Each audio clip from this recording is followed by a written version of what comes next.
Merci, merci. Alors, on n'est pas pressé, on est rentabilisé. C'est plutôt comme ça qu'on dit. Je suis ravi d'être avec vous.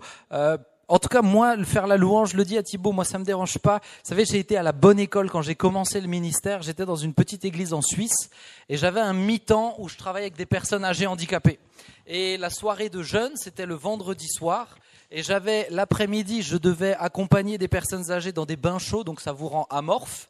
Et puis après, je devais aller récupérer ma guitare. Je faisais la répétition avec le flûtiste qui avait une flûte désaccordée et puis le pianiste qui ne savait pas jouer du piano.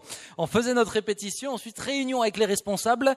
Ensuite, j'accueillais tous les jeunes. Ensuite, je faisais la louange, je prêchais et je les ramenais tous après à la fin. Donc faire la louange et prêcher, c'est plutôt light. Quand on y repense, c'est plutôt pas mal. Mais bien aimé, merci pour vos prières, vraiment de tout cœur. J'ai besoin, on a vraiment beaucoup en ce moment. Hier soir, je faisais la louange aux jeunes. Ce matin, je faisais la louange à l'église et cet après-midi avec vous. Et pendant que je conduisais la louange tout à l'heure avec vous, je me disais, mais on s'ennuie jamais de louer. Chers amis, si vous vous ennuyez de louer, c'est que vous ne louez pas. Si vous vous ennuyez, ah mais ce chant, ça fait 15 ans qu'on le chante. Vous avez vu les vieux chants que j'ai pris tout à l'heure? Mais on s'ennuie pas de louer. On ne s'ennuie jamais de louer. Et peut-être que le Seigneur me fera la joie de conduire peut-être avec certains anges des temps de louange, mais je m'ennuierai jamais au ciel. Pourquoi? Parce que c'est notre privilège. C'est notre privilège. Je vous invite, lorsque vous venez louer Dieu, soyez conscients de ce dans quoi nous nous inscrivons. Nous nous inscrivons dans quelque chose qui est éternel. Nous nous inscrivons dans quelque chose qui a une portée éternelle. Et pour ceux qui ont connu mon grand-père, il vous dira toujours, mais les choses éternelles sont les plus importantes. Les choses éternelles sont les plus importantes. Si vous vous ennuyez dans la louange, c'est que votre cœur n'est pas dans la louange. Ce matin, je le disais, on a eu de la chaleur aussi ce matin à l'église et c'était on était un peu amorphe et tout ça. Et je leur disais, vous savez, quand on a un grand rendez-vous, un rendez-vous important, on ne peut pas se permettre d'être fatigué parce qu'il fait trop chaud. C'est vrai, non? Quand vous avez un entretien d'embauche, vous ne pouvez pas vous permettre ça. Si vous devez rencontrer, je ne sais pas, la préfète du Haut-Rhin, vous ne pouvez pas vous permettre. Pourquoi? Parce que du Bas-Rhin. Ah oui, elle a du Bas-Rhin. Ah oui, je l'ai dit à quelqu'un, on est en terre demi-sainte ici. On n'est pas encore en terre sainte, mais on est pas mal. On est pas mal. Mais on peut pas se permettre, parce qu'il fait trop chaud, parce qu'on est trop fatigué, de rater le rendez-vous. Le rencontre avec Dieu est le rendez-vous des rendez-vous. Alléluia. C'est le rendez-vous des rendez-vous. Et cet après-midi, j'ai eu beaucoup de mal d'ailleurs pendant la louange à dire cet après-midi, je suis tellement décalé. Mais cet après-midi, j'aimerais qu'on puisse parler du royaume de Dieu. On va lire ensemble ce texte qui se trouve dans Matthieu 6, versets 25 à 34. Je ne sais pas si la VP affiche le verset. Matthieu 6, 25, 34. Je vais vous la lire en version second 21. C'est pourquoi je vous dis, ne vous inquiétez pas de ce que vous mangerez ou boirez pour vivre. Et pour les Alsaciens, c'est important, la boisson. Ni de ce dont vous vous habillerez votre corps. La vie n'est-elle pas plus que la nourriture et le corps plus que le vêtement? Regardez les oiseaux du ciel, ils ne sèment pas et ne moissonnent pas, ils n'amassent rien dans les greniers et votre Père céleste les nourrit. Ne valez-vous pas beaucoup plus qu'eux? Qui de vous, par ses inquiétudes, peut ajouter un instant à la durée de sa vie? Et pourquoi vous inquiétez-vous au sujet du vêtement? Étudiez comment poussent les plus belles fleurs des champs. Elles ne travaillent pas, elles ne tissent pas. Cependant, je vous dis que Salomon lui-même, dans toute sa gloire, n'a pas eu d'aussi belle tenue que l'une d'elles. Si Dieu habille ainsi l'herbe des champs qui existe aujourd'hui et qui demain sera jetée au feu, ne le fera-t-il pas bien plus volontiers pour vous, gens de peu de foi? Ne vous inquiétez donc pas et ne dites pas que mangerons-nous et que boirons-nous, avec quoi nous habillerons-nous. En effet, tout cela, ce sont les membres des autres peuples qui le recherchent. Or, votre Père céleste sait ce que vous avez besoin. Recherchez d'abord le royaume et la justice de Dieu, et tout cela vous sera donné en plus. Ne vous inquiétez donc pas du lendemain, car le lendemain prendra soin de lui-même. Et on va s'arrêter là aujourd'hui pour la parole de Dieu. Chers amis, ici, Jésus nous dit, recherchez d'abord le royaume et la justice de Dieu. Et j'insiste sur le mot d'abord. Il dit rechercher d'abord. Il ne nous dit pas qu'on ne doit pas rechercher à acheter de nouveaux habits, à rechercher à faire des courses pour manger. Oui, on doit s'occuper de ça parce qu'on doit prendre soin de notre corps. Et on va le voir tout à l'heure, Dieu pourvoit. Mais ce qu'il dit, c'est rechercher d'abord. Rechercher en priorité. Oui, ces choses sont importantes, mais recherchez en priorité. Est-ce votre cas cet après-midi? Recherchez-vous en priorité le royaume de Dieu et la justice de Dieu? Ne dites pas oui tout de suite. Est-ce que votre préoccupation, quand on dit d'abord, c'est avant tout? C'est-à-dire, avant que vous posiez le pied de votre lit, peut-être si vous dormez sur un matelas, vous posez pas le pied, vous le poussez. Mais est-ce que avant d'être debout, votre préoccupation, c'est Seigneur, aujourd'hui, je veux rechercher un peu mieux le royaume de Dieu. Aujourd'hui, je veux appliquer un peu mieux la justice de Dieu. Est-ce réellement votre préoccupation principale? Bon, ça c'est entre vous et Dieu, c'est le Seigneur qui sait si vous mentez. S'il y a un petit coup d'éclair, moi je m'éloigne, parce que moi j'ai pas dit oui comme ça. Mais, mes chers amis, c'est tellement important. Jésus dira, recherchez d'abord, ne vous inquiétez pas de ces choses. À 3 reprises dans ce passage, il parle de l'inquiétude de quoi allons-nous manger, qu'est-ce qui va subvenir à nos besoins, comment s'habiller, quelles sont les préoccupations. L'inquiétude sera l'obstacle à l'exaucement. L'inquiétude sera l'obstacle à ta foi. Pourquoi tu ne dois pas t'inquiéter? Car tu dois croire que Dieu pourvoit. Alléluia. Pourquoi tu ne dois pas t'inquiéter? Parce que tu dois croire que Dieu pourvoit. Alors si Jésus dit recherchez d'abord le royaume et la justice de Dieu, je pense qu'il est bon qu'on s'arrête et qu'on cherche ensemble et qu'on creuse ensemble ce qu'est le royaume de Dieu. Parce que le royaume de Dieu, chers amis, c'est une réalité. Souvent, nous parlons du royaume de Dieu, mais c'est comme si, quand je discute avec certains, c'est un peu immatériel. Non pas qu'on puisse le toucher comme ça, mais c'est une réalité. Qui dit royaume de Dieu, tout d'abord dit roi. Nous ne sommes pas conduits par un président.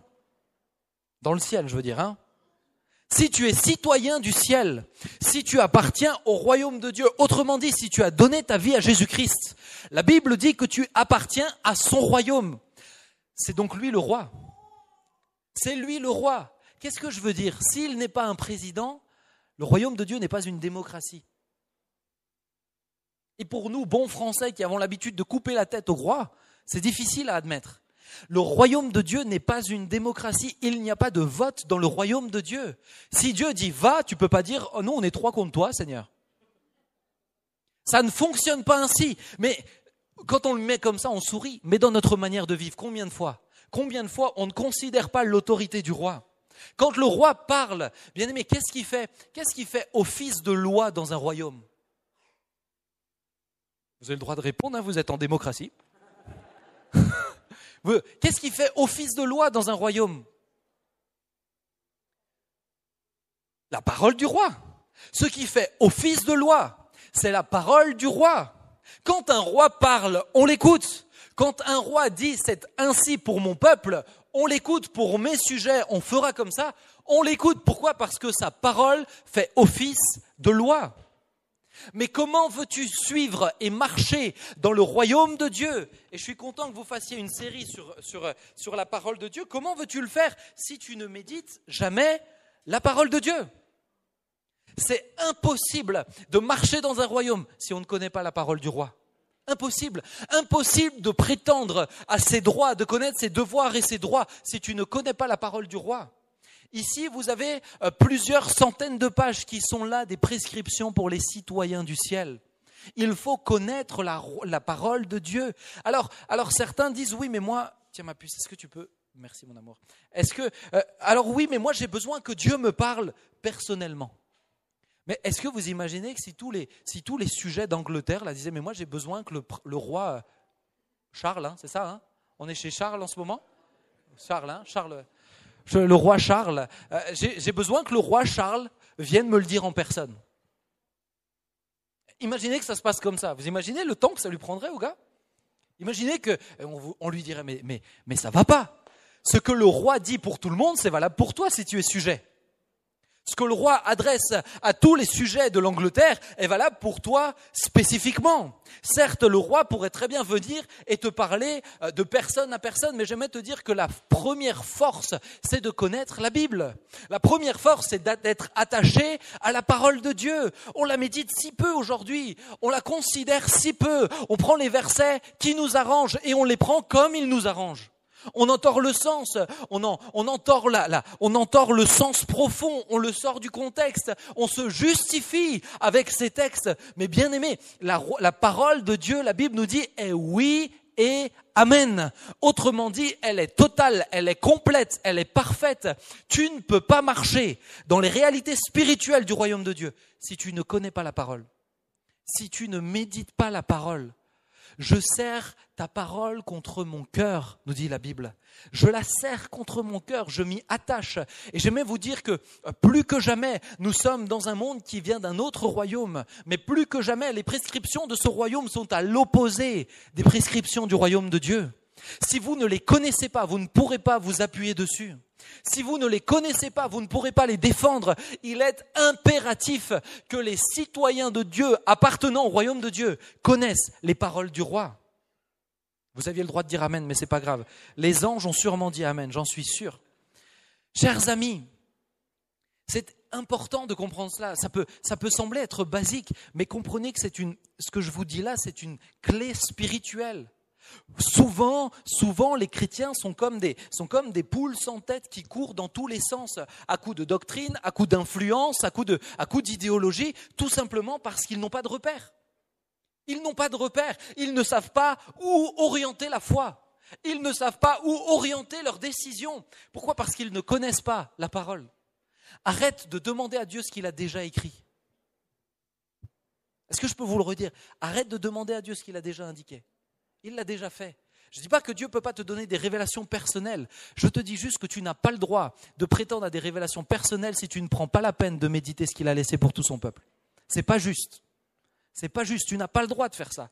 Et Dieu ne prendra pas le temps. Peut-être il prendra le temps de te corriger en disant mais remets-toi dans la parole de Dieu. Mais tu n'as pas le droit de prétendre à ça, bien-aimé. C'est pas juste. C'est nourrir ta paresse. C'est nourrir ta paresse spirituelle. Je suis très content que vous ayez cette série, mais de tout cœur, venez avec des carnets, notez et que ça rentre à l'intérieur et que ça produise du bon fruit. Alléluia. Le royaume de Dieu, c'est un royaume et non une démocratie. Le royaume de Dieu a ses propres principes et sa propre culture. Et dans le royaume de Dieu, il y a la culture du royaume de Dieu. Alors, nous, en bon alsacien, on est bien présents dans notre culture et je nous encourage à la tenir. Tous ceux qui ont l'accent alsacien, gardez-le, chérissez-le plus que tout. Mais une culture, c'est quoi ? Une culture, c'est ce qui imprègne toute la mentalité ou de la région ou du pays. La culture du royaume, c'est ce qui va imprégner toute la mentalité de tous les croyants. Dans la culture du royaume, bien-aimé, la joie est présente. Dans la culture du royaume, nous avons le prince de paix qui nous déverse cette paix-là. La joie fait partie des valeurs et de la culture du royaume. Autrement dit, c'est quelque chose qui nous anime quotidiennement. De la même manière qu'en bon alsacien, on a l'accent alsacien, eh bien, j'aimais vous dire qu'en bon chrétien, la joie vit en nous. La joie réside en nous. Non pas à cause des circonstances, mais à cause de la culture dans laquelle je suis et je baigne. Mais ça m'amène à cette question. Et ça me ramène à ce que je viens de vous dire. Si vous baignez dans une autre culture, ne vous étonnez pas que vous êtes influencé par une autre culture. Si vous baignez dans une culture qui vous prône des valeurs qui sont loin de celles du royaume, ne vous étonnez pas que, naturellement, ce qui vous anime n'est pas la culture du royaume, c'est la culture de ce monde. Mais si vous vous plongez dans la parole de Dieu, je ne vous dis pas qu'on doit faire des monastères de croyants, ce n'est pas du tout ça. Ça serait trop triste. Les meilleurs croyants sont ceux qui se mélangent avec tout le monde. Mais si tu te plonges dans les valeurs, si tu cherches comment Jésus se comportait avec des croyants, avec des non-croyants, eh bien j'aimerais te dire qu'au fond de toi, dans ton esprit, quelque chose va te transformer et te permettre de faire partie intégrante de la culture du royaume de Dieu. Vous avez beaucoup plus de frères et sœurs que ceux qui sont rassemblés ici dans cette salle.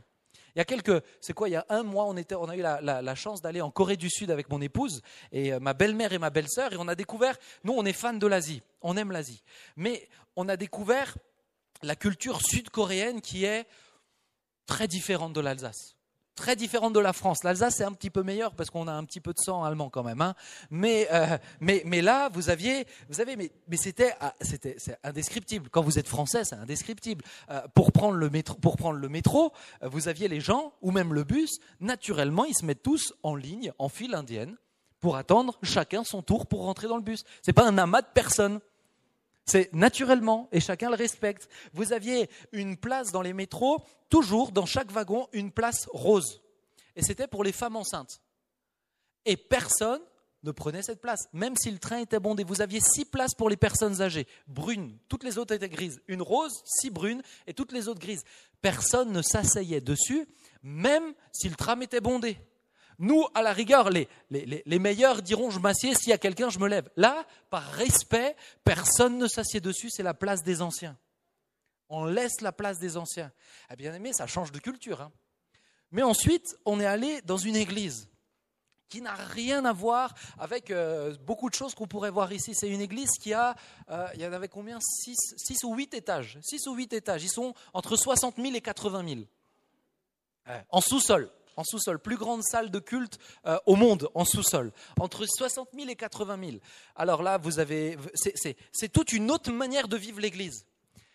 Ils chantaient en coréen, ils priaient en coréen, c'était une soirée de prière. Mais je peux vous assurer, et Sylvia m'est témoin, que quand on était assis, on se sentait membre de la même famille. C'est vrai, hein ?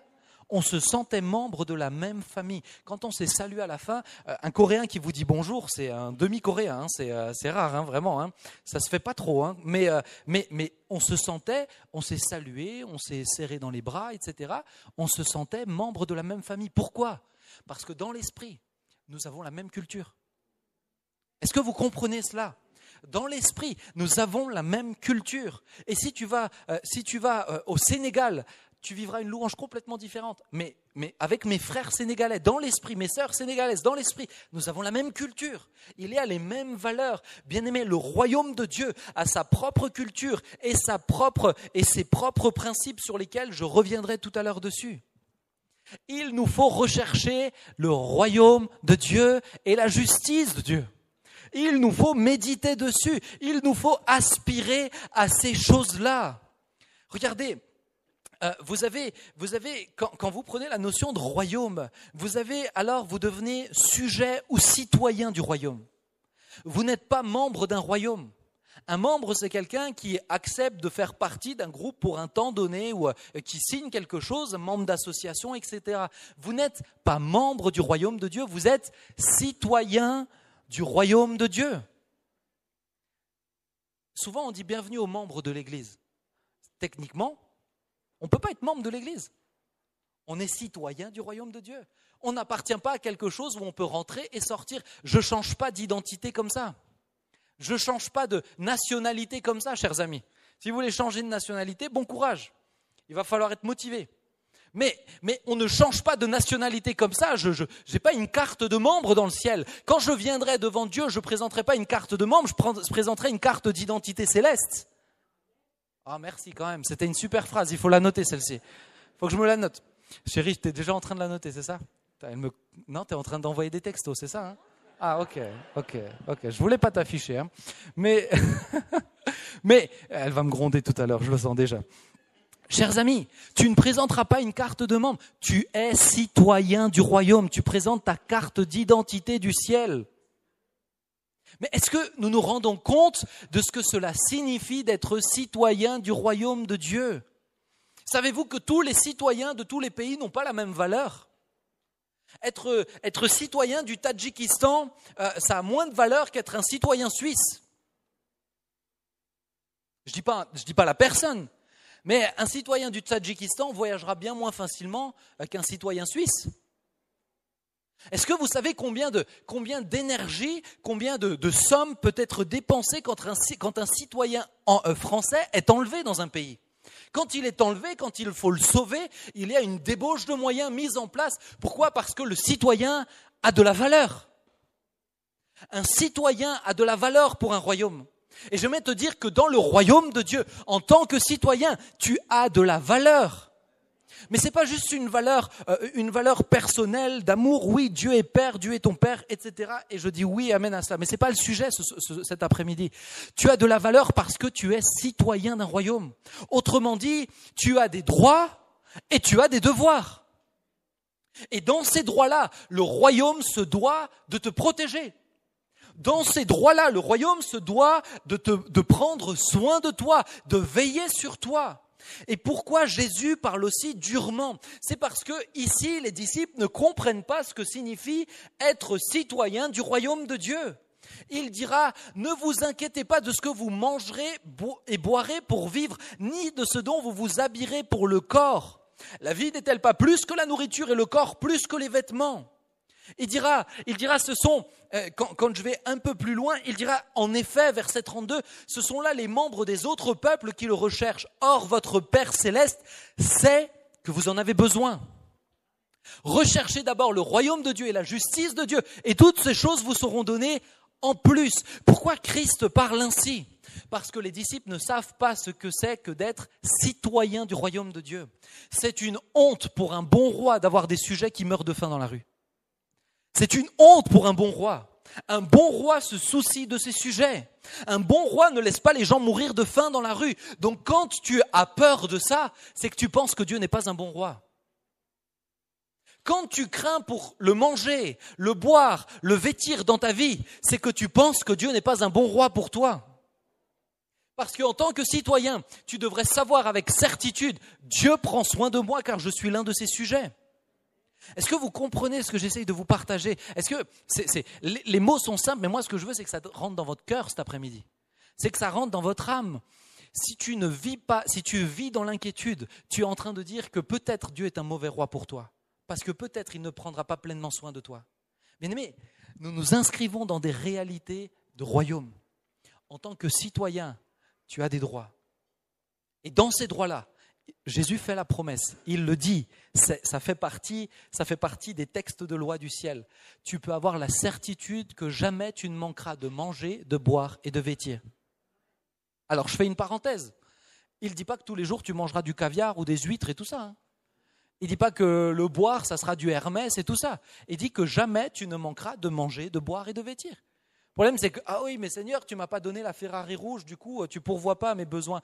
Ben non, c'est peut-être que ta Twingo te suffit si tu veux rester vivant plus longtemps. Mais, bien-aimé, on cherche les mauvaises choses. Jésus dira, ce sont les gens des autres peuples, ce sont les païens, je crois dans la version seconde, ce sont les païens qui le cherchent. Autrement dit, les gens d'autres peuples, exactement, d'autres peuples, d'autres cultures.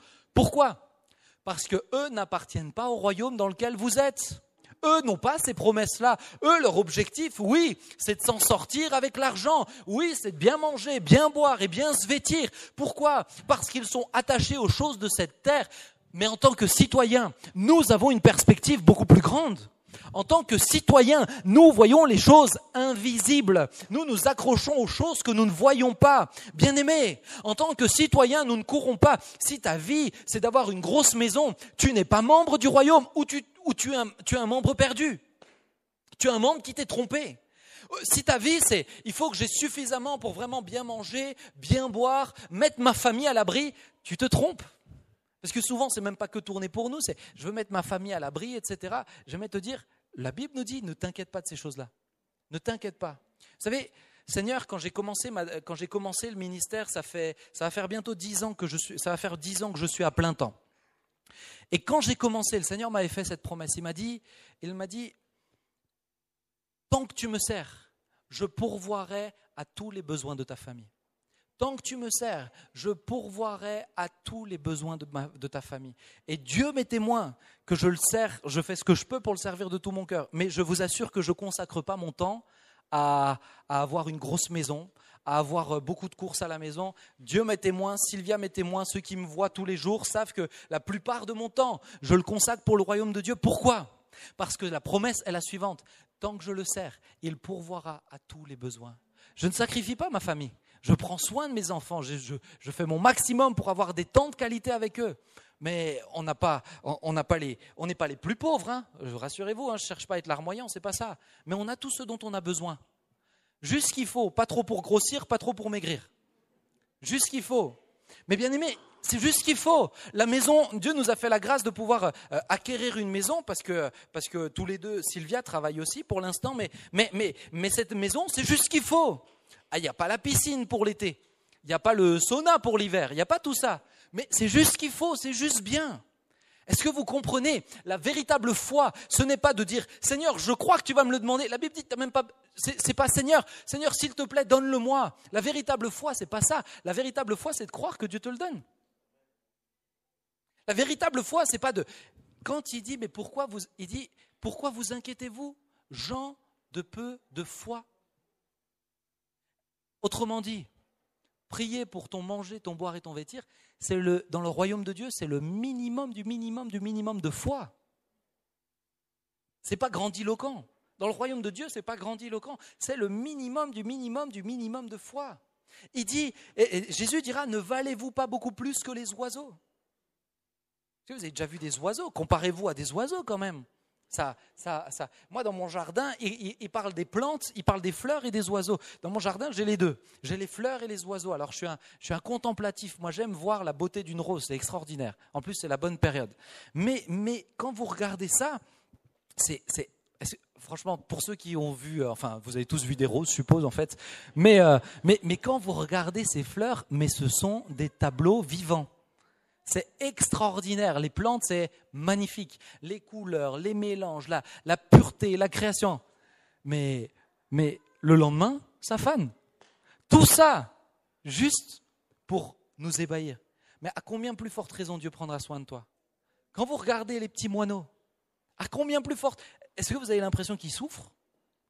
Franchement, ceux en liberté, ils ne souffrent pas. Hein. C'est ceux qui ne sont pas en liberté qui souffrent. Hein. Mais ceux en liberté, ils ne souffrent pas. Dieu leur donne tout ce dont ils ont besoin. Ils se déplacent, ils se baladent, et puis ils picorent, ils chopent un petit asticot ou une petite graine. Et leur vie est facile. Ils ont une petite charge, mais Dieu pourvoit. Dieu prend soin d'eux. À combien plus forte raison Dieu prend soin de toi? Ne vaux-tu pas beaucoup plus qu'eux? Encore une fois, chaque citoyen a une valeur intrinsèque liée à la puissance du royaume. J'aimerais te dire que le royaume de Dieu est au-dessus de tous les royaumes. Si la Suisse est bien placée, le royaume de Dieu est bien plus élevé. Le royaume de Dieu est bien supérieur. La Bible parle de Dieu comme l'ancien roi. Ça veut dire le roi avant tous les rois. L'ancien roi, le roi avant tous les autres. Autrement dit, le royaume de Dieu était là bien avant et sera là bien après. Il est bien plus puissant que les États-Unis, que le royaume de Satan, que tout ce que vous voulez. Le royaume de Dieu est au-dessus de tout et tu en es citoyen et citoyenne. Et vous êtes des diesels, hein. Ça commence à aller mieux, mais c'est quand on partira, ils feront Alléluia, mais il n'y aura plus personne. Frères, sœurs, mais moi ça m'embrasse de parler de ça. Quelle espérance ça me donne. Moi, ça me donne encore plus envie d'aller dans la Jérusalem céleste. Ça me donne encore plus envie je suis tellement heureux de vivre le royaume de Dieu sur terre parce que c'est ce qu'on peut vivre.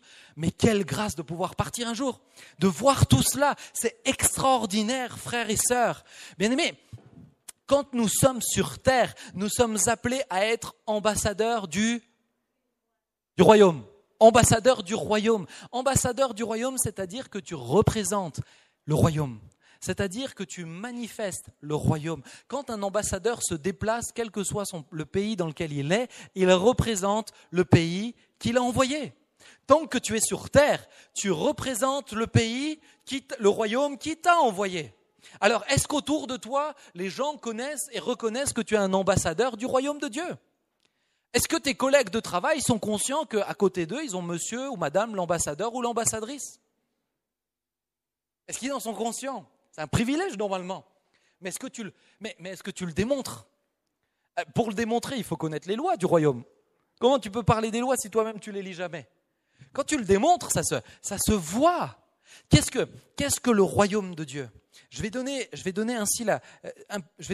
cette définition. Le royaume de Dieu, c'est tout ce qui émane de la pensée et de la volonté de Dieu.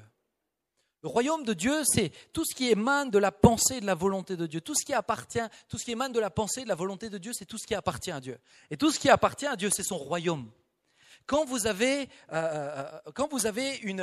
allez, on va reprendre l'image des plantes. Là, avec ma femme, on a semé et un ami, on a semé quelques fleurs un peu comme ça, colorées. On a mis des tournesols, etc. Mais dans une petite graine, vous la mettez dans la terre, vous laissez un peu de temps, et puis ensuite vous l'arrosez. Mais vous ne faites pas grand-chose, hein. Vous ne faites pas grand-chose pour faire ces merveilles.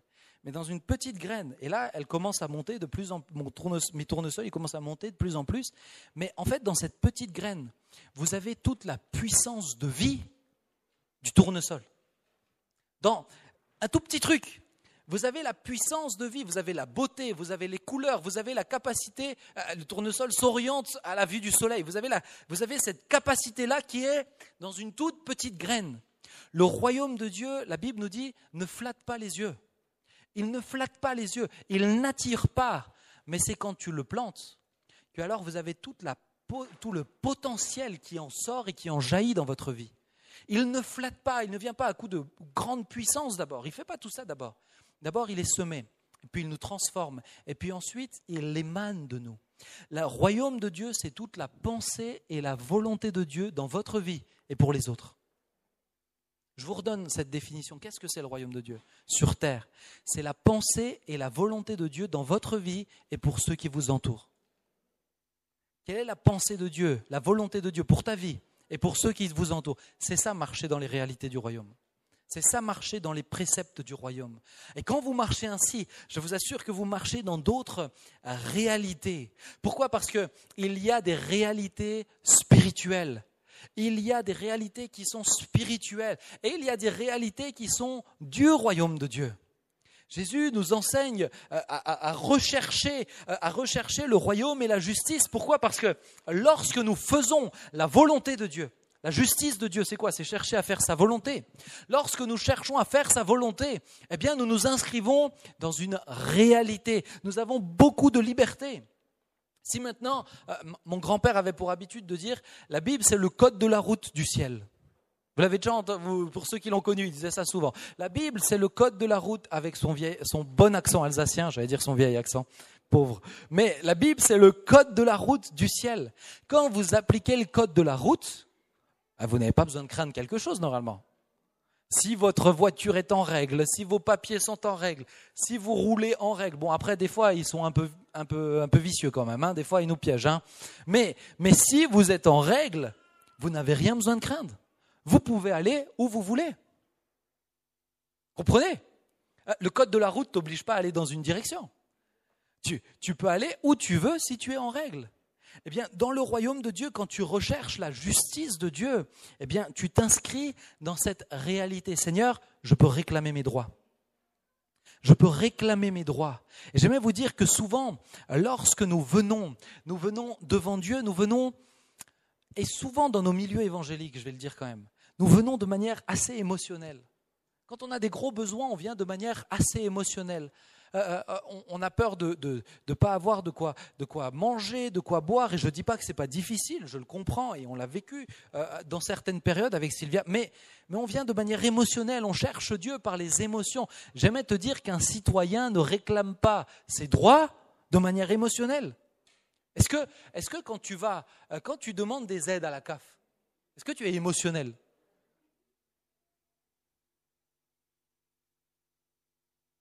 C'est le bon exemple, hein, c'est clairement ça. Moi, nous, on a le droit à la prime à la naissance, c'est quand ils naissent les enfants.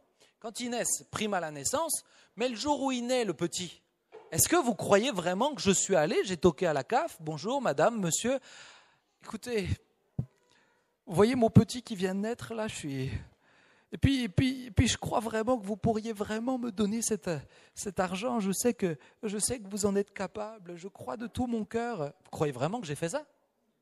Non, j'ai envoyé mon certificat de naissance, j'ai dit voici la naissance du petit Elliot, je sais que j'ai le droit à la prime à la naissance, merci de le virer sur ce compte bancaire. Parce que vous faites autre chose, vous ? Non, vous ne faites pas autre chose.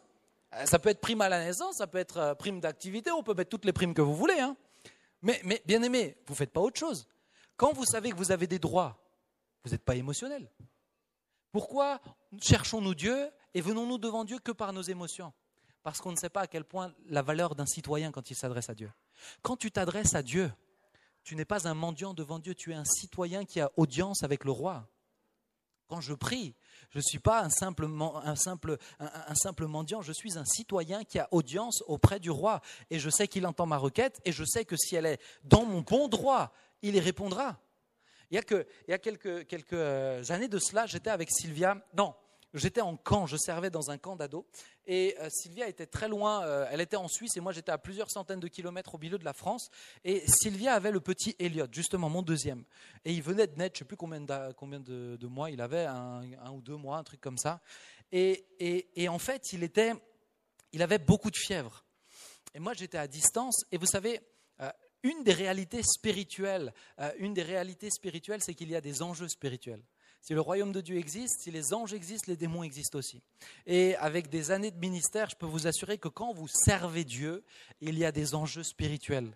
Soyez toujours conscients qu'il y a des choses invisibles qui prennent place. Et aujourd'hui, et depuis des années maintenant, on l'a appris avec Sylvia, mais là, le petit tombait malade.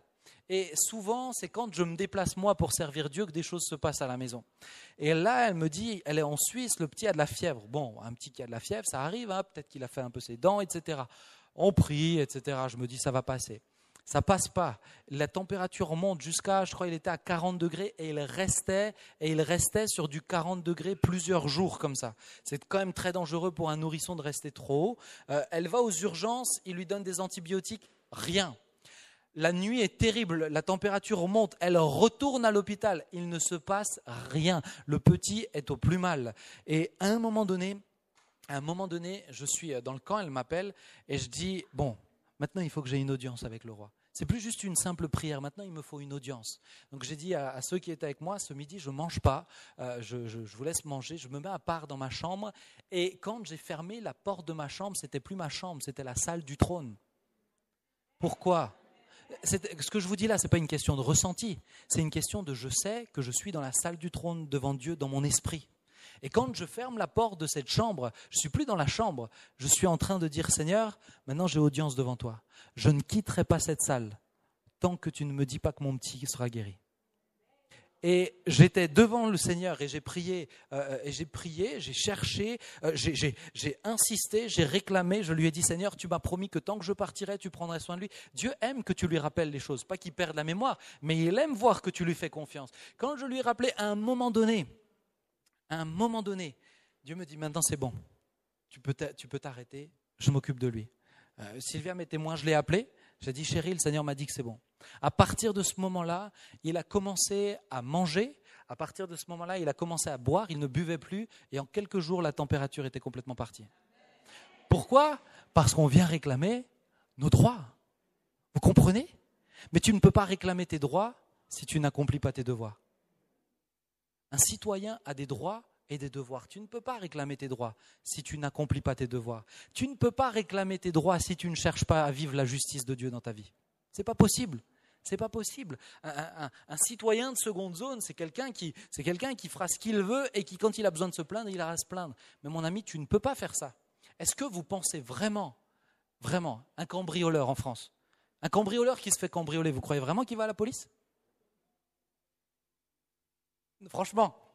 Imagine, il fait un cambriolage et de ce cambriolage, quelqu'un le vole. Mais jamais il va dire, c'est pas juste, hein ? Ah non, alors ça c'est pas cool pour moi. Mais non. Pourquoi ? Parce qu'il n'est pas dans son bon droit. Tu ne peux pas réclamer tes droits si tu n'accomplis pas tes devoirs.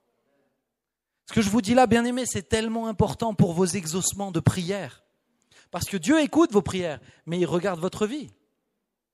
Recherchez d'abord le royaume et la justice de Dieu. Alléluia.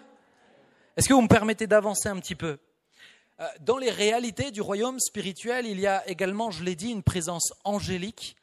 Le royaume de Dieu, il y a cette présence angélique, mais il peut aussi parfois, dans les réalités de cette terre, avoir des présences démoniaques. Mais j'aimerais vous dire que celui qui est plus que vainqueur, eh bien, nous sommes ses citoyens, donc nous n'avons rien à craindre. Et soyez attentifs, soyez conscients. Des fois, il peut y avoir Le Seigneur, une fois, m'a fait la grâce de voir des anges. Mais quand vous les voyez, ça vous rassure, hein. Ça vous rassure. J'étais dans un temps vraiment de prière, je cherchais Dieu. Je sais pas, et comme ça, c'est comme si l'Esprit de Dieu me poussait à dire, hey, tiens, demande-lui de voir des anges. Et ça peut, je vous partage une expérience qui peut vous sembler bizarre, hein, et j'ai demandé, Seigneur, montre-moi des anges. Et à ce moment-là, la voix de Dieu me dit, tourne-toi. J'étais dans une pièce, et au coin de la pièce, à côté de la porte, mais il y avait 2 anges qui étaient là, dans chaque coin. Déjà, ils étaient beaucoup plus grands que moi, hein. Après, c'est pas très difficile, hein, mais la seule chose, pour vous les décrire, la seule chose que je puisse dire, c'est que de eux émanait la puissance. Je ne peux pas les décrire autrement, mais de eux émanait la puissance, c'est-à-dire tu les vois, tu es rassuré. Mais quand tu te déplaces quelque part, les anges sont avec toi. La Bible dit que Dieu envoie les anges pour te servir, pour t'accompagner pour plutôt t'accompagner dans ce que Dieu te demande. Imaginez que vous deviez aller, je sais pas, dans un quartier difficile et que vous avez là un contingent de CRS avec vous. Bon, vous êtes plus serein quand même, non?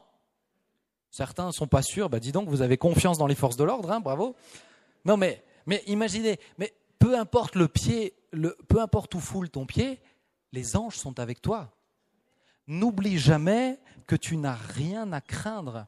Nous avons eu des histoires. Un jour, Sylvia avait traversé une route et alors qu'elle avait regardé, rien ne se passe sur la route. Et là, elle voit, en traversant, tout à coup, elle voit une voiture arriver et elle sent une main qui la pousse en arrière. Mais les anges sont là. Un jour, un homme monte sur l'estrade pendant que mon père prêche et au moment où il essaye de s'attaquer à lui, il est comme bloqué. Il ne peut pas le toucher. Alors de colère, il prendra, à l'époque c'était un gros pupitre en bois massif, il prend le pupitre à main nue, il le lève et il le jette jusqu'en bas de l'estrade. Mais les anges l'ont empêché de le toucher. Comprenez, quand vous vous déplacez, en fait je veux vraiment que vous captiez, c'est une réalité, vraiment, ils sont là. Là actuellement nous ne les voyons pas, mais ils sont là. Donc quand vous parlez, ils écoutent ce que vous dites. Quand vous parlez à la légère, ils écoutent ce que vous dites. Messieurs, quand vous parlez méchamment à vos dames, ils écoutent. Mesdames, lorsque vous traitez durement vos maris, ils écoutent. Ils sont là à chaque moment. Soyez conscients de cette réalité spirituelle. Les anges sont là. Alléluia. Ça vous parle ou pas? Ok. Une autre réalité du monde spirituel, c'est la notion du miraculeux. C'est la présence du miraculeux. Il y a les réalités terrestres et il y a les réalités célestes. Et souvent, je dis, sur terre, soit quand tu es dans l'eau, soit tu nages, soit tu coules. Une réalité céleste, c'est soit tu nages, soit tu coules, soit tu marches. Jésus a marché sur l'eau, non? C'est une réalité céleste, hein, c'est pas très terrestre, ça. Hein. Donc, il y a des réalités qui sont de l'ordre du miraculeux. Et tu t'inscris en tant que citoyen du royaume de Dieu dans ces réalités. Sur terre, si tu es face à une montagne, soit tu la contournes, soit tu la gravis. Sur terre, soit tu la contournes, dans le ciel, soit tu la contournes, soit tu la gravis, soit tu lui commandes de quitter. Vous n'y croyez pas? C'est une réalité. Les réalités terrestres, quand tu meurs pour de bon. Les réalités célestes, quand tu meurs, soit tu meurs pour de bon, soit Dieu décide de te ramener à la vie. C'est une réalité céleste. C'est une réalité spirituelle. Et j'aimerais juste qu'on puisse entendre un petit témoignage de ma petite Sylvia. Tu es d'accord de donner ton témoignage, hein? Un petit témoignage de guérison. On peut l'encourager. Ça, c'est...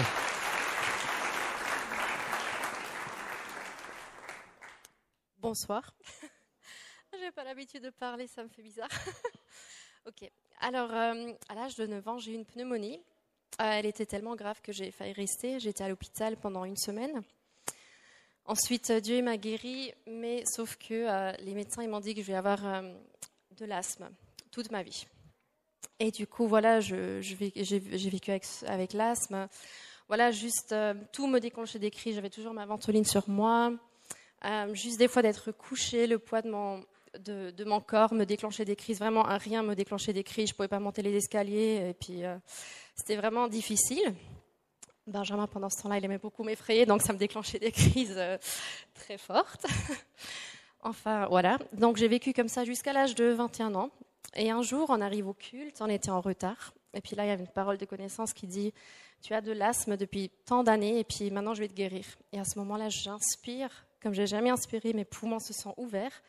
Il m'a dit, mais waouh, je t'ai entendu respirer là. J'ai dit, oui, je pense que je suis guérie. Mais je vais quand même tester ce que Dieu m'a dit.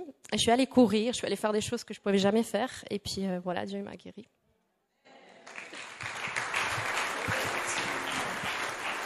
Alléluia, alléluia.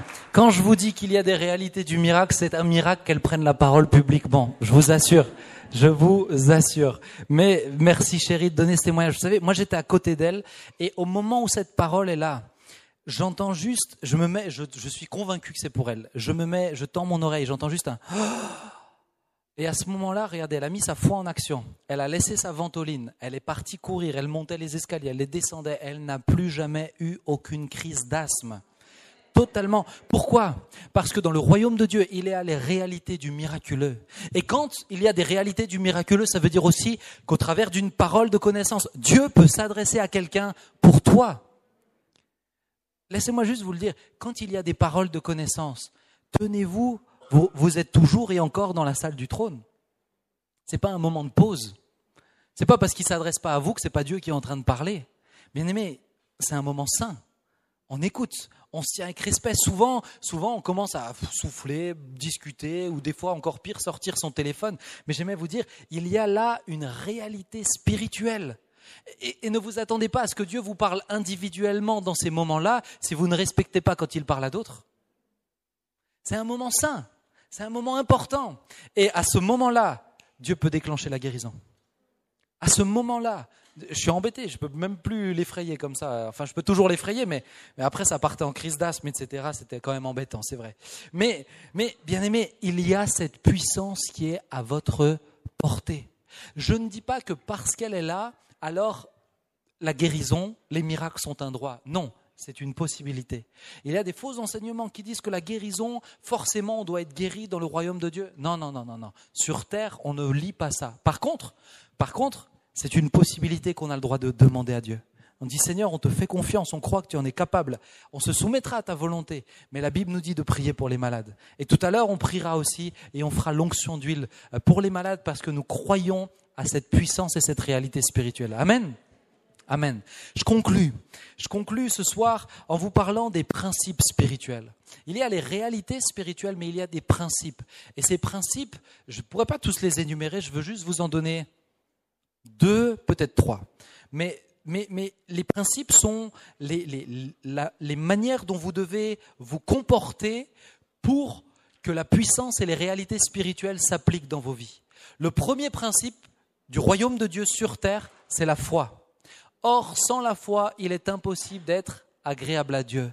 C'est pour cela que Jésus enseignera « Pourquoi vous inquiétez-vous, gens de peu de foi ?» Parce que la foi va te permettre de marcher sur l'eau, la foi va te permettre de prier pour un malade en t'attendant à sa guérison, la foi te permettra de marcher dans les réalités invisibles du royaume de Dieu. Et c'est la foi qui te fait avancer dedans. Et sans la foi, il est impossible de marcher dans ces réalités. Mais la foi, bien aimé, c'est tous les jours. C'est pas juste quand tu as des problèmes. La foi, c'est quand tu te réveilles ce matin parce que Seigneur, je sais que tu as prévu pour moi quelque chose du royaume de Dieu, de la justice de Dieu et je veux m'inscrire dedans. Je ne le vois pas encore, mais je crois que tu l'as prévu. La foi, c'est Seigneur, je crois que tu me donneras tout ce dont j'ai besoin pour éduquer mes enfants correctement dans ce monde. La foi, c'est Seigneur, je crois que tu me permettras, tu vois mon agenda compliqué, mais que tu me permettras d'avoir toujours des entrevues avec toi régulières. La foi, ce n'est pas juste quand vous avez de gros problèmes. La foi, c'est quotidien. La foi, c'est le moteur. La foi, c'est ce qui vous permet de marcher dans ces réalités concrètes du royaume de Dieu. Autrement dit, la foi doit être active. La foi doit être active. Et encore une fois, vous ne pouvez pas dire à Dieu, Seigneur, j'ai la foi seulement quand vous avez une maladie et que vous vous attendez à ce qu'il vous guérisse. Parce que lui sait que si vous manquez de foi dans le manger, le boire et le vêtir, ne pensez pas que vous avez plus de foi quand vous êtes malade. Ça démontre juste que là, vous avez juste peur.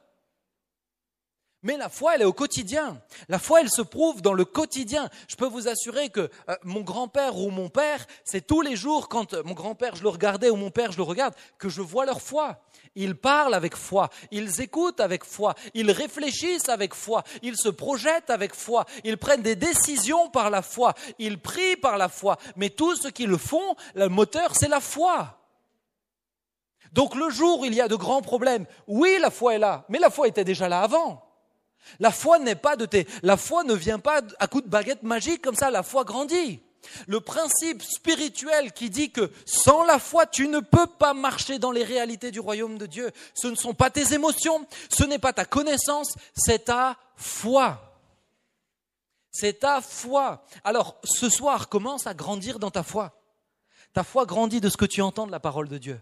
Commence à grandir dans ta foi, que ta foi s'élargisse, que ta foi grandisse en acceptant ce petit défi de témoigner. Je suis convaincu que c'est la foi de Sylvia que Dieu va élargir et grandir. Pourquoi ? Parce que la foi me challenge face aux réalités. Ah mais moi je ne suis pas capable de parler. Ah moi je ne sais pas aussi bien que toi. Ah mais moi je ne sais pas aussi bien prier que toi. Ah mais moi je ne crois pas. La foi va t'étendre. La foi va te faire grandir. La foi va te faire voir petit à petit de nouvelles choses. Et je peux vous assurer que les premières paroles de connaissance que j'ai eues n'avaient rien à voir avec celles que peut-être Dieu pourrait me donner aujourd'hui. Non pas qu'il me donne toujours des choses extraordinaires, mais vint un moment où Dieu a commencé à me donner des paroles. Je ne connaissais même pas le nom de la maladie. Ou alors de donner une parole et puis de dire, une fois le Seigneur m'a donné une parole et il me dit maintenant tu t'arrêtes. On peut avoir l'habitude de donner des paroles comme ça et je donne une parole, je conduis la louange et le Seigneur dit maintenant tu t'arrêtes. Et tu demandes pour qui est la parole. Naturellement tu te diras tu donnes la parole et puis le Seigneur veut te guérir. Là il me dit non tu t'arrêtes, tu demandes pour qui est la parole. Et là une jeune femme lève sa main. Et au moment, ça parlait de douleurs physiques concrètes, Sylvia, je crois que tu étais là en plus ce soir-là, mais au moment où la jeune femme lève sa main, le Seigneur dit maintenant tu vas demander à tous ceux autour d'elle de poser leurs mains sur elle et je la guérirai de cette manière-là. Dieu ne l'a pas guérie parce que j'ai dit Dieu te guérit, Dieu l'a guérie à ce moment-là. Et au moment où ils posent leurs mains sur elle, la douleur la quitte totalement, elle n'a plus jamais eu aucune douleur. Pourquoi ? Parce que j'avais grandi dans la foi, j'étais capable de m'arrêter. Mais vous pensez vraiment qu'au début, si Dieu m'avait demandé ça, j'aurais été tétanisé. La foi grandit, la foi progresse. Deuxième principe du royaume de Dieu. Un deuxième principe du royaume de Dieu, c'est la parole est créatrice. La parole est créatrice. Au commencement, Dieu dit que la lumière soit et la lumière fut. La parole est créatrice, retenez bien cela. Pourquoi David parle à son âme ? Parce que la parole est créatrice. Pourquoi Dieu dit commande à la montagne de quitter ? Parce que la parole est créatrice. Il ne dit pas pense à la montagne qu'elle quitte. Il dit parle. Il faut bien aimer que nous apprenions la parole. Il faut parler. Il faut que tu puisses parler dans tes circonstances. Il faut que tu puisses déclarer dans tes circonstances. Ne t'inquiète pas, je ne m'inquiéterai pas. Seigneur, dans la vallée de l'ombre de la mort, je ne crains aucun mal. Lorsque je suis peut-être dans les périodes les plus sombres, moi je prends les textes et je les récite. Seigneur, ta houlette et ton bâton me rassurent. Tu dresses une table devant moi en face de mes adversaires. Tu oins d'huile ma tête et ma coupe déborde. Oui, le bonheur et la grâce m'accompagneront. Ces choses-là ne viennent pas parce que tu viens pour que quelqu'un t'impose les mains pour que tu te sentes un peu mieux. Elles viennent parce que tu parles. Elles viennent parce que tu déclares. La parole est créatrice. Et quelles que soient tes circonstances, ce n'est pas un commandement que tu donnes à Dieu, mais il y a une puissance dans la parole proclamée, frères et sœurs. Il y a une puissance, elle transperce les cœurs. Il y a une puissance dans la parole proclamée. Alors face à tes circonstances, face à tes montagnes, ne pense pas, parle. Vous savez que quand tu parles, quand tu l'exprimes de ta bouche, souvent, moi je le dis, mais dis-le à voix haute, ce que tu t'engages, tes engagements, tes promesses, tes déclarations, dis-le à voix haute. Pourquoi ? Parce que quand tu parles, ça sort de l'intérieur, ça rentre par tes oreilles, c'est toute ton âme et tout ton être qui le reçoit. La parole est créatrice. Je ne vous parle pas de la méthode Coué là, je vous parle d'une puissance et d'un principe spirituel. Alléluia ? Ok, je termine avec ça. Vous me permettez ce dernier point ? Thibaut, tu me permets ? Il a dit oui. Thibaut a dit oui, donc c'est bon. Pour ceux qui ont pensé non, vous pouvez évacuer. Il y a des fenêtres ici. On croit aussi que Dieu peut vous aider là aussi si vous tombez. Mais Un dernier principe, souvent, on l'aborde pas souvent et je veux m'arrêter quelques instants dessus. Un principe spirituel pour marcher dans les réalités du royaume de Dieu, c'est le principe d'autorité. L'autorité est une chose qui a été créée dans le ciel. Le Père a autorité sur le Fils a autorité sur le Saint-Esprit. L'autorité et la délégation d'autorité est déjà une réalité dans la Trinité. Mais plus que ça, l'autorité existe entre Dieu et les anges. Et il y a des principes d'autorité et des chaînons d'autorité entre les anges. Certains ont le commandement d'autres. Ce que je veux vous dire par là, c'est que pour marcher dans les réalités du royaume de Dieu, il faut comprendre qu'il y a des principes d'autorité. Vous ne pouvez pas marcher dans les réalités du royaume de Dieu si vous vous opposez aux autorités que Dieu met en place. Impossible. Impossible. Vous pouvez croire que c'est possible. Et Satan essaiera de vous faire croire, mais c'est impossible. Tout ce que je vis en tant que ministère, c'est parce que je me soumets à l'autorité que mon Père a reçue sur l'église principale. Et quand je viens ici, je ne viens pas au nom de Benjamin. Je viens délégué sous l'autorité de Samuel Peter Schmidt. Vous comprenez? Donc je ne vais pas en dehors de ce que Samuel voudrait que je dise. Je ne m'oppose pas à sa volonté. Je me soumets à sa volonté. Mon ministère est là pour servir ce que lui a reçu parce que c'est son mandat. Mais sous moi, il y a des gens qui ont des responsabilités, mais sous mon autorité. S'ils sortent de cette autorité, ils ne pourront pas pleinement exercer les réalités du royaume de Dieu. Comprenez, ce n'est pas du chantage qu'on met là, c'est un principe spirituel. Et si vous voulez grandir dans les réalités du royaume de Dieu, il faut que vous soyez capable de vous soumettre aux autorités qui sont là. Comment voulez-vous vous soumettre au grand pasteur si vous n'êtes pas capable d'écouter votre petit pasteur? Impossible. Impossible. Moi, j'écoute que Jésus. Eh bien, tu es loin du royaume de Dieu, je peux te le dire. Parce que Jésus envoie des gens. Je veux juste que vous compreniez ça. Mais vous-même, vous avez une sphère d'autorité. Les enfants, les jeunes, vous devez, si vous voulez marcher et grandir avec Dieu, vous soumettre à l'autorité de vos parents au-dessus de vous. C'est un principe spirituel. Vous devez vous soumettre, mais vous avez une sphère d'autorité dans laquelle vous vous inscrivez, sur votre lieu de travail, auprès de vos collègues, quelle que soit la sphère, je ne sais pas dans quel contexte de vie, mais vous avez une sphère d'autorité. Ne confondez, et c'est l'erreur de beaucoup de personnes, ne confondez jamais puissance et autorité. Ce sont deux choses différentes. Ne confondez pas puissance et autorité. Nous, en bon humain charnel, ce qu'on voit, c'est la puissance. Ah ben si j'ai la puissance, alors ça veut dire que c'est à moi de le faire. C'est pas ce que la Bible dit.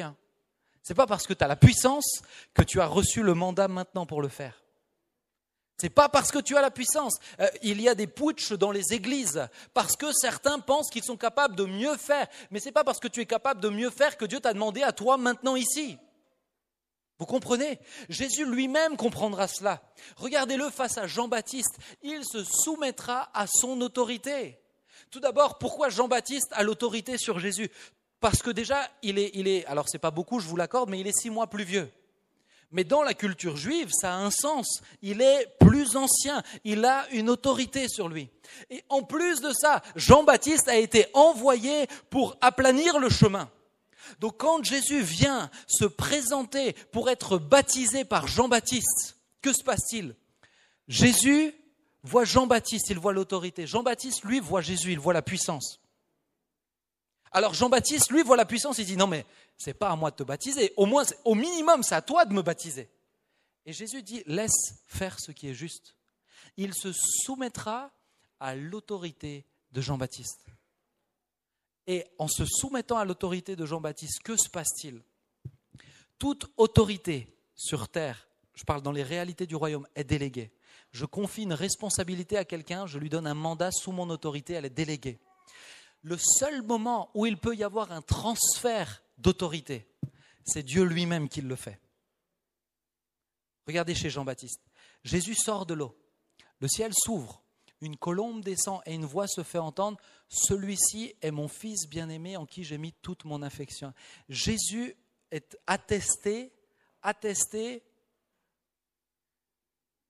Non, je t'embête, il n'y avait rien. Jésus est attesté par le Père en disant maintenant, l'autorité est sur lui. À ce moment-là, Jean-Baptiste envoie ses disciples vers Jésus. À ce moment-là, Jean-Baptiste dira, il faut que je diminue afin qu'il croisse. Pourquoi ? Parce qu'à ce moment-là, il y a eu un transfert d'autorité. À ce moment-là, je termine en donnant ce témoignage et c'est beau parce que Thibaut est là. Mais donc on a fait la transition de The Rencontre l'année dernière. Et moi j'ai toujours dit, vous savez, entre Thibaut et moi, alors ça fait des années qu'on sert ensemble, qu'on travaille, pour ceux qui nous connaissent, on est quand même différents sur pas mal de points, hein, mais on a des fonctionnements différents. Thibaut, c'est un très très bon moteur. Et il vous tire, et vous êtes embarqué dedans. Et en général, c'est un moteur puissant, c'est une Formule 1, hein, il va à 1000 à l'heure. Hein, pour ceux qui travaillent avec lui, ça vous embarque comme ça. Mais des fois, ça peut chauffer un peu les fesses d'être assis sur un moteur. Hein, mais je vais le dire comme ça, comme image. Hein, mais moi, j'ai une manière de travailler qui va être très différente. Très différente. Il a vraiment ses forces, et je sais que j'ai mes forces, mais c'est pas du tout les mêmes forces. Mais quand j'ai repris The Rencontre, j'ai dit, Seigneur, moi, il y a les capacités d'organisation que tu me donnes pour The Rencontre, je vois les défis, etc. Mais il y a besoin que tu attestes, toi, et c'était ma prière, j'ai besoin que tu attestes, toi, que maintenant l'onction pour porter The Rencontre est sur moi. Parce que je ne peux pas conduire avec autant d'enjeux si toi, tu attestes pas. Comprenez, ce n'est pas une question juste de capacité humaine. Avant ça fait des années que je suis dans le comité. Ça fait des années que je conduisais tous ces moments. Je conduisais plein de moments, que je portais plein de choses. Mais je savais que j'avais besoin d'un sceau, d'une attestation de Dieu. Et quand on est arrivé l'année dernière sur le moment de la soirée No Limites, vint un moment vraiment de visitation puissante et forte. Et ce moment-là, et comprenez, je ne le dis pas pour me mettre moi en valeur, je veux que vous compreniez ce qui s'est passé dans l'esprit. Ce moment-là, Dieu m'a utilisé, moi, pour porter ce moment-là. Et quand on est descendu de l'estrade, c'était un moment extraordinaire. Une présence de Dieu, mon père me racontera le lendemain, il me dira, j'étais en dehors de la salle, quand je suis rentré dans la salle, c'est comme si j'ai traversé un rideau, tellement la présence était physiquement palpable. Et à ce moment-là, quand je suis descendu de l'équipe, j'ai vu mes équipes, etc., les gens sont venus me voir en disant, mais maintenant on voit que c'est toi qui l'as reçu. Comprenez, c'est pas que Thibaut est dévalué, c'est pas ça. Thibaut est dans une autre saison. Celui qui a reçu l'autorité pour l'église ici, c'est Thibaut. Mais dans ce mandat de The Rencontre, il y a eu l'attestation. Et l'attestation a été importante pour moi, elle a été importante pour le monde spirituel, elle a été importante pour toutes les équipes. Pourquoi ? Parce que quand il y a nécessité de transfert d'autorité, il y a besoin d'une attestation qui vient de Dieu. Est-ce que vous comprenez cela ? Bien-aimés, vous ne vivrez pas les réalités du royaume de Dieu si vous ne vous inscrivez pas dans la foi, si vous ne vous inscrivez pas dans la proclamation de la parole et si vous ne vous inscrivez pas dans le respect des autorités que Dieu met en place. Respectez ces schémas-là. Vous vivrez de grandes choses, vous vivrez de belles choses et vous marcherez dans des réalités invisibles. Alléluia. Est-ce qu'on peut fermer nos yeux quelques instants ? Je vous prie de m'excuser, j'ai duré plus longtemps sûrement que d'habitude, mais il me semblait important d'aller au bout de ce message. Mon but, bien-aimé, mon but, c'est réellement que nous puissions grandir en maturité. Et grandir en maturité, frères et sœurs, c'est comprendre et vivre les réalités du royaume de Dieu sur terre. Tu as reçu un mandat, tu as reçu une nationalité, tu as reçu un privilège. Que fais-tu de cela ? Tu l'utilises pour t'inquiéter du manger, du boire et du vêtir. Autrement dit, les choses qui te concernent toi seulement. Alors que Dieu dit, recherche d'abord le royaume. Recherche la justice du royaume. Recherche l'intérêt du royaume. Quand un militaire français s'engage dans l'armée, ce n'est pas pour ses intérêts, c'est pour l'intérêt du pays. Son intérêt, ce n'est pas d'avoir suffisamment de quoi manger, de quoi boire. Son intérêt, c'est l'intérêt du pays. Frères et sœurs, nous sommes beaucoup trop de soldats et disciples de Christ qui ne recherchons pas l'intérêt de notre pays, nous recherchons notre propre intérêt. Et souvent, nous disons vouloir servir Dieu, mais plutôt nous nous servons de lui. Qui est Christ pour toi ? Celui qui te donne ou celui à qui tu te donnes ? Vis-tu comme un citoyen Prends-tu la responsabilité? Connais-tu tes droits et tes devoirs?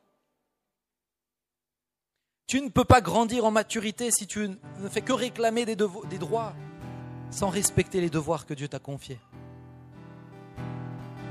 Mon frère, ma sœur, c'est un appel solennel. C'est un appel solennel en tant que berger, mais c'est un appel solennel en tant qu'ambassadeur du royaume. Pour tous les ambassadeurs ici, que faites-vous encore endormis? Que faites-vous encore à vous soucier de vos préoccupations? Il y a là quelque chose de plus grand pour nous. Et il y a là des enjeux plus grands à l'extérieur. Alors ce soir, c'est ta responsabilité. Je ne vais pas te demander je vais pas faire d'appel, pas te demander de t'avancer. Ce n'est pas ma prière qui te transformera, ce sont tes décisions. C'est ton obéissance, c'est entre toi et Dieu. Et Dieu seul est capable de le faire. Dieu donne le vouloir et le faire, mais si jamais tu ne le lui demandes, il ne te donnera jamais. Veux-tu marcher dans les réalités spirituelles? Veux-tu marcher dans ces réalités qui nous dépassent? Veux-tu vivre la puissance de Dieu? Il faut également vivre la sainteté qui nous incombe. Veux-tu consacrer ta vie? Alors il faut que tu te préoccupes d'autre chose que de toi-même. Disciple, citoyen du royaume.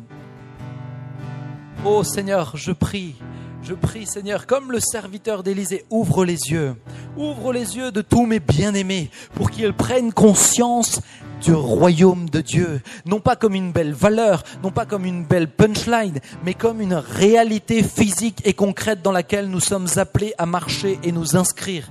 Seigneur, je te demande de leur faire grâce et de leur accorder, Seigneur, de prendre la mesure pour aller de gloire en gloire, de victoire en victoire, Jésus-Christ. Je te loue, je te bénis et je te rends la gloire, Seigneur Dieu. Merci pour ton amour, Jésus. Tu es digne d'être loué et digne d'être glorifié. Pourrais-je vous inviter à vous lever à votre place? Encore une fois, c'est ton engagement envers Dieu, mais j'aimerais t'inviter simplement, alors que Mehdi prend un chant tranquillement, j'aimerais juste t'inviter, si tu dois décider quelque chose, à le décider. C'est entre toi et Dieu. Je n'ai pas besoin de connaître ta décision. Moi, ce soir, je me coucherai tranquille, sachant que j'ai fait ce que Dieu m'a demandé. C'est entre toi et Dieu ce soir.